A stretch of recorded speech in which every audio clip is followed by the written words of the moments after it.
Hey Waffle Gang, I do hope you're well. My name is Mark and today we're checking out some more relationship stories, and if you do love a Reddit story, why not consider hitting that like, subscribe, maybe that notification bell too. Let's crack on with today's first story. Much love guys. Now today's first story comes from Good Sort 7315 and says, am I the arsehole for hiding my savings from my fiance? I recently got engaged to my fiance after 2 years of dating and told her we should probably start looking at houses. She told me that we didn't have the money for a deposit on a mortgage, but I personally have a lot of money in savings. It's a little bit more than 160,000. My girlfriend was initially just shocked because it is a lot of money for a 24-year-old to have saved. I've been extremely lucky in life. After a couple of days, she began to be annoyed at me. She felt like I was hiding this from her. I told her that I didn't hide it from her. I was just raised to not talk about personal finances with anyone other than someone you are married to. And I figured engaged is close enough that I'm happy to talk about it. I also said that I had actually used these savings to help her before. I paid her rent a few times when she couldn't and paid for a couple of $1,000s for a dog to get surgery. She was still quite angry and has been giving me the silent treatment for the past day. My parents don't see the problem. Her parents understand my perspective, but think I should have told her when we moved in together last year. None of our friends know because I don't feel comfortable talking about it with them. I've already asked her if we can talk about it when she's ready, and she just said she'd let me know when she was. I don't think this is relationship ending, but I know she probably wants me to admit I was wrong. I don't think I've done anything wrong. So I'm asking you guys more so out of curiosity for what others think. I gotta admit, I was a bit sort of both ways on this situation. I kept rereading it and going different ways with it. You said at the end there that you don't think you've done anything wrong, and you know, I agree with you. I don't think you've done anything wrong. I think it's almost like a miscommunication or lack of communication, if you like. To me, it feels like you're in a relationship and you're at the point now where you're talking about buying a house together. You're engaged, and you also talked about that you moved in together within the last year. I kind of feel like that's the point where your finances should have been discussed then. We've seen in the past in these stories that finances can easily break relationships. I can also see it from like her point of view and, you know, finding out this information and then going, oh, doesn't he trust me now or something? And I'm not saying anything against, you know, your fiance at all, but I think prenups are a good idea in general. And again, I think the issue might come up again that it may be seen as another lack of trust, which is the problem. I personally don't see your fiance in that way. I think it's just a good idea to have prenups. That's all. You never know what life is going to throw at you. But Pinebox says, not the arsehole. Why exactly is she upset? You need to ask her this and listen closely to her response. She may think that because you have a comfortable savings, you should be paying more of the rent and bills. This isn't true. You pay your way with your earnings, not your savings. Knowing about your savings should not change any part of her life at all, so why is she mad? What difference does it make? If anything, this is a happy surprise. Had you been drowning in secret debt, she would have reason to be annoyed. As it is though, what's her problem? Healing Nav says, info. You say you don't talk about personal finances, but you moved in together a year ago. Did you talk about bills and finances at that point? Did the discussion cover anything beyond simply assigning responsibility for certain bills? E.g., you pay for electricity, she pays for cable, etc. Most important question, did you willfully conceal, omit the truth, or directly lie about your savings? Opie says I never lied or specifically concealed it. There are moments where I probably could have brought it up, but I didn't feel it was necessary. When moving, we discussed how we'd pay for the rent and other things. I make more money, so I said that I'll take on more of the financial responsibilities. I pay for 3/4 of the rent and the groceries. Everything else is 50-50. Beyond just what we currently make per payment cycle. Nothing else was discussed. Throwaway says, no one's an arsehole here. I get your point, but when you start cohabitating and combining lives, that's a big step towards a serious future together. When my ex and I lived together, we split expenses by income and savings to have the lifestyle we wanted, but we're also budget conscious. I guess your fiance feels like either you weren't splitting things equally or she spent time feeling guilty when you helped her out, thinking she was more of a burden on your finances than she was. Impossible Trainer says these Reddit comments are already making her a gold-digging whore. Like, come on. If she was a gold-digging whore, she wouldn't have been with him in the first place, because in her mind, he didn't have any money. I think her problem is that she thinks that you lied to her, or maybe that you purposely hid it, and she thinks that you have maybe hidden other things too, or that you didn't trust her till now to talk about big things. Or maybe she is embarrassed that you can help buy a house and she can't, and that's why she is angry at herself. And one more comment from Snug Fever, who says not the arsehole, but I understand why she might be peeved. You did nothing wrong by hiding your wealth, but the reveal may have changed the dynamic of the relationship. Your fiancé may be uncomfortable with the fact that you're able to, and have historically, aided her financially when she was unable to cover herself. I presume she doesn't want someone to take care of her and instead wants a partner who she can work with together. But the fact that you have a lot of wealth for someone your age may mean that there is now a bit of a power imbalance in the relationship. I don't know what I'd do in your situation, but as someone who is not financially well off, the realization that my partner was actually very wealthy would fuck with me a bit, making me feel like they may feel entitled to have the final say on big future financial decisions, or maybe even that I was being a drain/burden on them or whatever. A relative lack of wealth alters a social position relative to your own, and she likely has new feelings of inadequacy or even embarrassment. Some people here have suggested that she is thinking about how she would spend the money, or that she is expecting you to spend more on her. I think this is an extremely uncharitable take. If she wanted your money, she would have backed off now. She isn't being immature by any means. Taking a moment to understand the new situation is the right and smart thing to do. She's just adjusting to the realization. Hope you managed to work things out. So, OP does update the post and says, my fiancé and I've spent the last week talking a lot about this. We started talking about it the day after my post. There was actually a lot to talk about because she had a lot of thoughts and feelings. When we started talking, I told her about the post very quickly. She was initially put out by me making the post after I explained that it was more for me to make sure I hadn't done something egregiously wrong and let her read through it at her own pace. She was more okay with it. Though I did warn her that a lot of the comments were making wild assumptions about her. After she'd read through my post, a few comments and my replies, we talked about it a little. The main thing we talked about from the post was the silent treatment. She was very apologetic and let me know that it wasn't her intention to be giving me the silent treatment, but can absolutely see it would feel like that to me. She said that she was just struggling to pass through a lot of thoughts and emotions. Like I said in a comment, a big part of where our communication broke down was my flippancy when it came to helping her with money previously. For me, it was showing that I was able to do it without hurting myself financially. To her, it was me trying to stop her from worrying. Without the information I had, I can definitely see how she thought that. She'd always just assumed I was only doing a little better than her. There was also a little bit of feeling bad about herself because of this. She is 26 and felt like because I was younger and had much more, she had failed. I reassured her that it wasn't a reflection on her and that I had just been very lucky. She asked me how I got the money and said that she was also concerned I had done something illegal to make it. I broke down how I saved the money in detail for her. She also expressed that she had already felt unworthy of me because I do so much for her. I reassured her that I did things for her because I loved her, and that hadn't changed. I also explained everything she does for me and how to me I feel like she does much more for me. She was also worried about the power dynamic that this created. I reassured her that I didn't see us as any different and that what was mine I viewed as hers. She also said she was worried about what else I was hiding from her, and I reassured her that I wasn't hiding anything. I told her she was free to look through anything of mine anytime she wanted. She told me it wasn't necessary, and that it was an emotional concern, not actual distrust.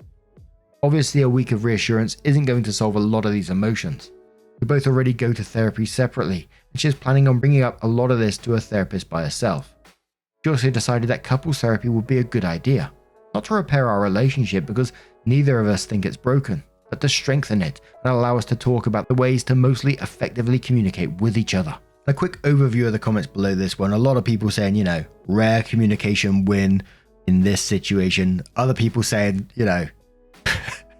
she's manipulating you and all this kind of thing. Oh, dear me.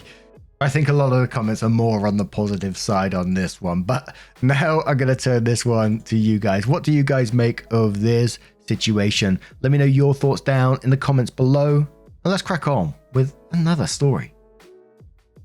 And our next story comes from Throwaway Save Fiancee 80, who says, am I the arsehole for wanting a child-free ceremony?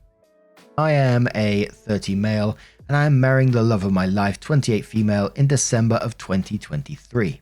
And we are in the crazy mess of figuring out wedding invitations. For context, I have 3 brothers. Otis, 37 male, who is married to Gina, 34 female, with 2 kids.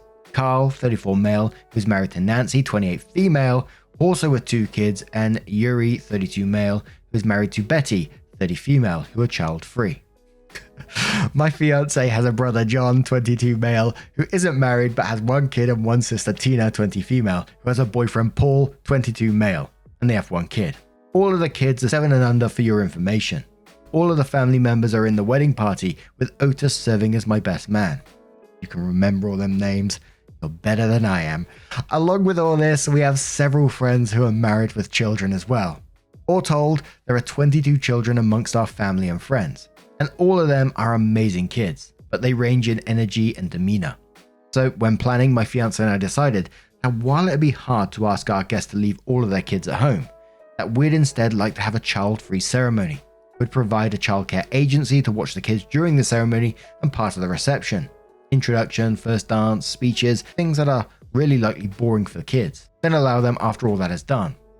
We were thinking of covering 3 hours worth of the wedding, and the rest of the reception the kids could join us and all have fun. We pitched the idea to our families and friends, and while everyone has had a varying array of opinions, Gina apparently is very angry with us. She called me saying it's not fair her kids can't attend the whole wedding, and asked why we wouldn't want the kids at the ceremony. I said that the ceremony was the most important part to us, and that we didn't want any distractions like crying or kids yelling that they're bored or anything like that. She practically demanded that wouldn't happen because her kids are perfect angels. While I do agree her kids are well behaved most times, I said it's still 22 kids at a ceremony, and one is bound to cry or make noise, and we didn't want that interrupting our vows. Plus, I didn't want to single out anyone's kids by saying some were invited and some weren't. So we figured this was the best option.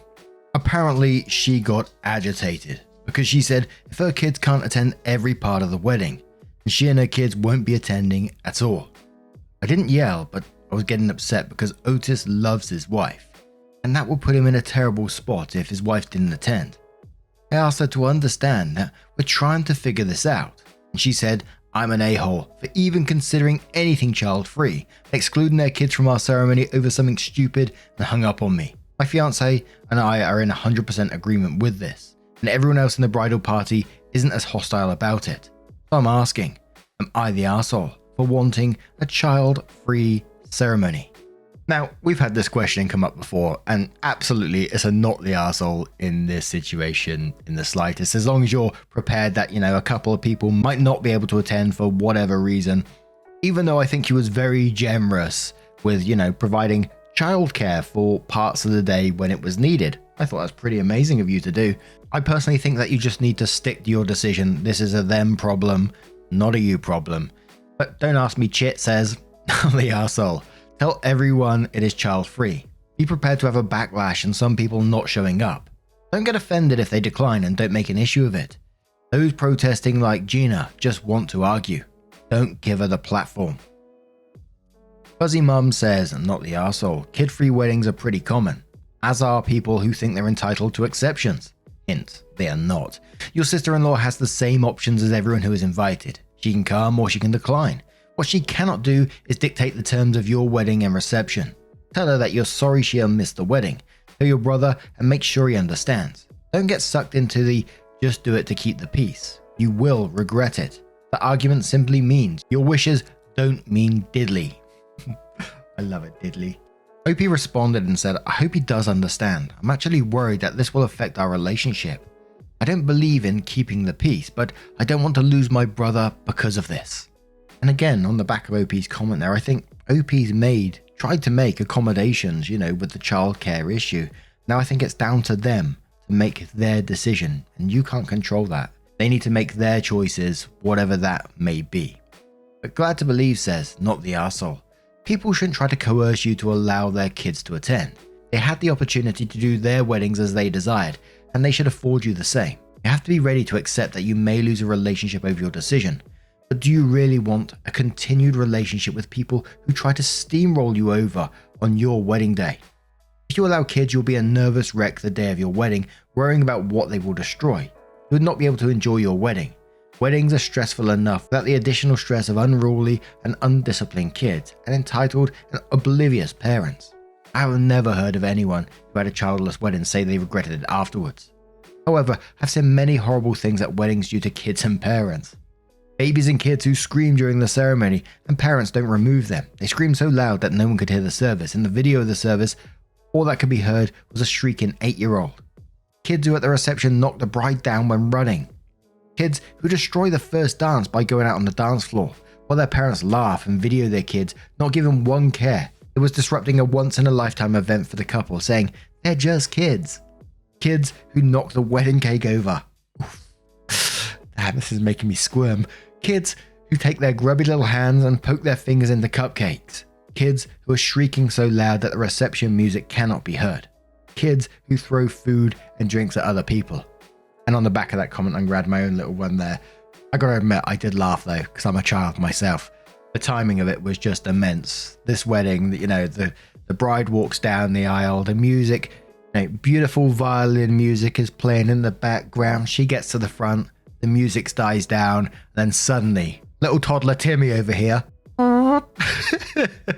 lets out the cheekiest of farts. And you know when you try to keep a laugh in, but your body's not having it, your shoulders are just going. It was one of those moments. Anyway, OP does update the post and said, "First off, thank you everyone. My fiance and I read the comments and we really got some amazing insight. We thought we'd get some You're the Arseholes, but we got none surprisingly. And it really helped us put our wedding in perspective. It really brought us closer and we've communicated with each other so well. We also looked at the other stories of children attending weddings and those stories are something. We decided to reach out to other family and friends and ask them directly what they thought. As it turns out, the only people who are even considering bringing their kids are Otis and Gina. Everyone else is apparently so ready to have a child-free night, and Carl even asked me, why pay for the childcare since pretty much everyone we know isn't bringing their kids?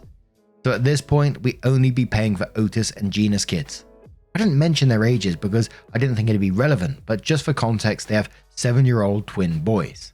My fiance and I went to dinner at their house. When we arrived, their boys were playing in the living room, and Gina sent them upstairs just as she was finishing up. We sat, had light talk for a bit, then I mentioned that their kids are the only ones coming to the wedding, and that we're still willing to cover the childcare for just their 2 kids. Gina let loose, saying once again that her kids are perfect angels and that inviting them won't ruin our love BS. I could hear the kids playing upstairs, so I said, "Like now, you hear them up there? What are they doing?" Gina rolled her eyes at this, but Otis called for the kids to come downstairs, and when they came down, both of them were naked. Completely naked. They also had red and black marks on their faces. Gina, looking very annoyed, asked then what the hell they were doing, and in unison they chanted, "We're playing Survivor!" My fiance and I both were holding in our laughter, and even Otis had a moment of stifling a chuckle. He can't deny it. I saw it with my own eyes. Gina told them to clean up and put on their PJs, then gave a look that would set us on fire if it could. Oh dear. I said, "Well, angels are usually naked in paintings," and Otis and my fiance both burst out laughing. Gina stood up and stalked to the kitchen angrily. I yelled back, "I'm sorry, Gina," but the other two were laughing their butts off. Gina came back with a glass of wine and said, Fine, we'll come, but you're covering a babysitter for the night instead of wedding childcare. If they can't come to the ceremony, then I'd rather they just stay home, but we'll come." Now you might think this is an unfair ask, but I'd rather drop $200 for a one-night babysitter than $1,000 for a wedding childcare. But that's an issue for another day. Thanks everyone for the amazing advice. I'm so excited to get married. Opie added another comment below that one and said, "One thing I really wanted to add, but I had a word limit on the update. Otis and I met weeks earlier to discuss, and he absolutely had my back. He was very happy the kids would have childcare and was always going to come to the wedding. He said he loves his wife, but I'm his favorite little brother, and there's no way he'd miss my wedding for anyone or anything. I admit it got me a little misty that my brother was willing to say and possibly do that. That led to the dinner stated in the update. I'm really glad this all worked out with communication. The nudity I could have done without though." Kids, man, they are funny. Don't give a shit. Someone did ask OP, they said, Has anyone else taken a dislike to Gina? And Opie says, I'll admit she's not my favourite sister-in-law sometimes. When we began bridal party planning, she really threw in her 2 cents about everything.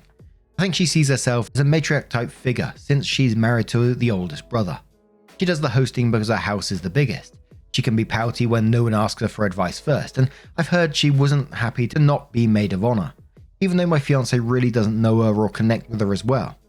I'm piling on a bit, she really is a great mum and she loves my brother so much. When he was really sick a little while ago, she organised us all to visit so that he was never alone unless he needed to rest. As annoying as this whole thing was, I do love her like a big sister, and I'm glad she's still coming. And I think that's a positive update as positive updates go, really. I mean, Gina's entitlement of you still paying for it and demanding that you pay for a babysitter didn't sit with me quite right, but I'm glad you're going to get the wedding that you want and it's going to be a little less drama. And you seem happy with it, so who the fuck am I to complain, right? Anyway, what do you guys make of this situation? Let me know your thoughts down in the comments below. And just a huge thank you for joining me today. Getting involved in the stories, your love, your support, your time always means the absolute world to me. So thank you for being absolutely incredible. And I hope, just naked survivor. I hope I see you in the next one. Take care and much love.